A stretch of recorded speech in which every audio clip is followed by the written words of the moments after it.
Parkinson நோயினால் பாதிப்புற்றவர்களுக்கு மலேசியாவில் தகுந்த சிகிச்சை முறை இல்லை.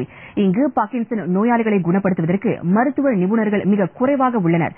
நாட்டில் உள்ள 15,000 பார்க்கின்சன் நோயாளிகளில் 2/3 பகுதியினர் மட்டுமே மருத்துவர்களால் முறையான சிகிச்சை பெற்று வருகின்றனர். தங்களுக்கு ஏற்பட்டுள்ள இந்த நோயினால் அவர்கள் பொது நிகழ்ச்சிகளில் கலந்து கொள்வதற்கும் மக்களை சந்திப்பதற்கும் கூச்சப்படுகின்றனர். இந்நோயாளிகளுக்கு காணப்படும் உடல் இறுக்கம் மற்றும் கட்டுப்படுத்த இயலாத உடல் நடுக்கத்தை கண்டு மற்றவர்கள் தங்கள் மீது பரிதாபப்படுவதை விரும்பாத காரணத்தால் அவர்கள் தனிமையை விரும்புகின்றனர். முன்னதாக இது வயது முதிர்ந்தவர்களுக்கான நோய் என்று கருதப்பட்டாலும் தற்போது உள்ள நோயாளிகளில் 5 விழுக்காட்டினருக்கு 40 வயதிற்கு முன்பே அதன் அறிகுறிகள் தொடங்கிவிட்டதை காணலாம்.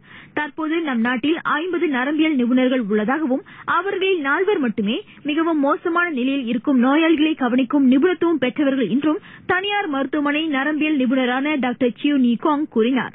இதனிடையே பார்க்கின்சன் நோயினால் மூளை பாதிப்பு அடைந்துள்ள 5000 நோயாளிகள் குணப்படுத்த முடியாத நிலையில் இருப்பதையும் அவர் குறிப்பிட்டார். புதிதாக அமைக்கப்பட்ட லாய்ட் தான் அறவாரியம் அந்த நோயாளிகளுக்கும் உதவும் என்று டாக்டர் சியூ கூறினார். And with the help of the health education that we provide and with the financial assistance that we provide, we hope that overall the Malaysian Parkinson's patients will have a much better life.